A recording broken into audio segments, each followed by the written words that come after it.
Pourquoi le chercher alors? Pourquoi? Si tu n'as pas voulu lui ouvrir la porte et qu'il est finalement parti, dis, pourquoi le chercher? La jeune fille dit donc à la fiancée, toi, la plus belle des femmes, pourquoi nous demander cela? Elle leur a demandé de l'aider à chercher le fiancé. Dis-nous, celui que tu aimes, qu'a-t-il de plus qu'un autre? Oui, qu'a-t-il de plus qu'un autre? Cantique des Cantiques, chapitre 5, verset 9. Est-ce qu'il a de plus qu'un autre pour qu'on aille le chercher? La jeune fille répond, celui que j'aime se reconnaît parmi 10 000 personnes. Celui que j'aime est aussi beau que les montagnes du Liban, aussi élégant que les cèdres. Sa bouche est la douceur même et toute sa personne, je la désire. Voilà celui que j'aime. Voilà mon ami, fille de Jérusalem. Ça, c'était le chapitre 10, versets 15 et 16. Voilà.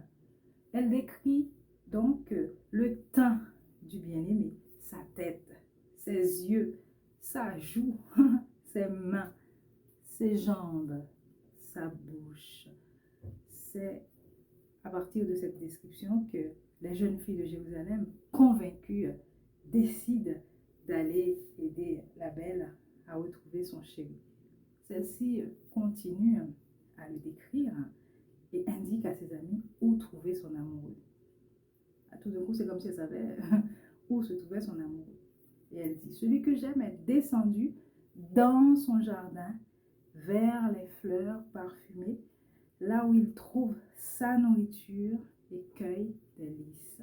Moi, je suis à celui que j'aime et celui que j'aime est à moi. Il conduit son troupeau parmi les lys en fleurs. Ça, c'est le chapitre 6, versets 2 et 3. N'est-il pas beau? Notre Yeshua, notre Jésus. On peut d'ailleurs contempler cette beauté dans tout ce qu'il fait. La création, les fleurs des champs. Bien sûr, on est au printemps en plus. Les êtres humains. Oui, on parle aussi de la beauté de Dieu. Dieu est beauté. Et quand on le contemple, on voit enfin où le trouver. Alors ça, c'était pour moi une révélation. Elle commence à parler du bien-aimé, de tout ce qu'il est, de toute sa beauté. Tout d'un coup, elle se dit, ah ben oui, je sais où il est. Tout d'un coup, la jeune fille, qui cherchait partout, sait où trouver son amour. Les prières de louange et de reconnaissance sont très utiles. Ça nous permet justement de retrouver notre amour, de savoir où il est et donc d'avoir la réponse à notre question. Puisque c'est quoi la vraie question? Qu'est-ce que je vais manger? Qu'est-ce que je vais porter? Ou du moins, où il est mon Seigneur? Et savoir qu'il est là, à côté de soi. Et même qu'il est là en nous, par le Saint-Esprit. Et donc, du coup, à ce moment-là, tu as la réponse à ta question. Et le verset du jour, de ce jour-là, de YouVersion, c'était celui-ci. Continuez à prier fidèlement. Ainsi, vous serez toujours prêts à remercier Dieu. Colossiens chapitre 4, verset 2, PDV 2017. Merci, mon Dieu. Donc, on continue à prier et finalement, on sera prêt à remercier Dieu. Mais on prie. C'est quoi cette histoire? Oui, je prie.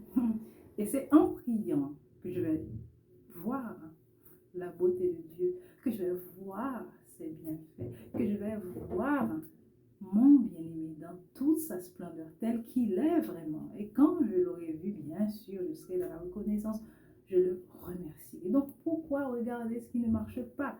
Pourquoi regarder toutes ces réponses que je n'ai pas encore? Pourquoi ne pas me centrer sur l'amour de mon Seigneur?